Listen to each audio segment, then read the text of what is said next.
যখন পশ্চিমবাংলায় এসআইআর চালু হয় তখন এই শতরূপ ঘোষরা সিপিএম আর তৃণমূলের সঙ্গে জোট বেঁধে এসআইআর এর বিরোধিতা করেছিল এবং এসআইআর সম্পূর্ণ হওয়ার পরেও এরা সোশ্যাল মিডিয়ায় বা টিভির যে নিউজ চ্যানেলগুলো আছে সেখানে এসে বলেছিল যে এসআইআর তো হলো, তা কতগুলো বাংলাদেশি আর রোহিঙ্গা এসআইআর মাধ্যমে বাদ গেল একবার দেখান দেখি। পশ্চিমবাংলায় নাকি কোনো রকম রোহিঙ্গা আর বাংলাদেশিরা নেই। তো আমি এই শতরূপ ঘোষকে দেখাতে চাই এগুলো কারা।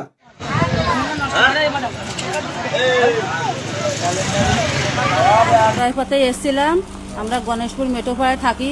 শাহজাহান সর্দার মেম্বার আমাদের বলেছিল তোমরা থাকো, আশ্বাস দিয়েছিল। ওনারা 5,000 টাকা নিয়েছিল, আধার কার্ড করে দেবে, করে দেয়নি। আপনাদের কাছে হাত জোর করছি, যেটা করলে ভালো হয় সেটা অনুরোধ করে বলছি। আমার স্বামীটা মাথার ব্রেন খারাপ, আমি চিকিৎসার জন্য এখানে পড়েছিলাম আমার স্বামীটার বাঁচানোর জন্য।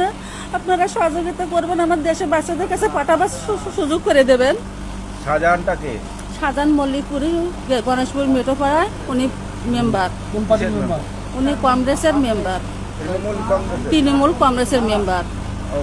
আপনার কাছ থেকে টাকা নিয়েছে? হ্যাঁ, আমার কাছ থেকে 5,000 টাকা নিয়েছিল, আধার কার্ড করে দেবে বলেছিল, আশ্বাস দিয়েছিল এই বছরখানিক আগে।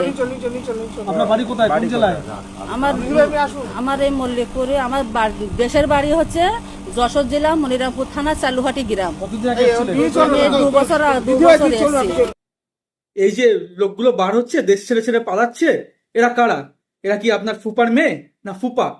যদি ফুপা হয় তাহলে নিজের বাড়িতে গিয়ে রাখুন না, দেশটাকে কেন 12টা বাজাচ্ছেন? আর আপনারা নাকি রাজ্যের মঙ্গল করবেন।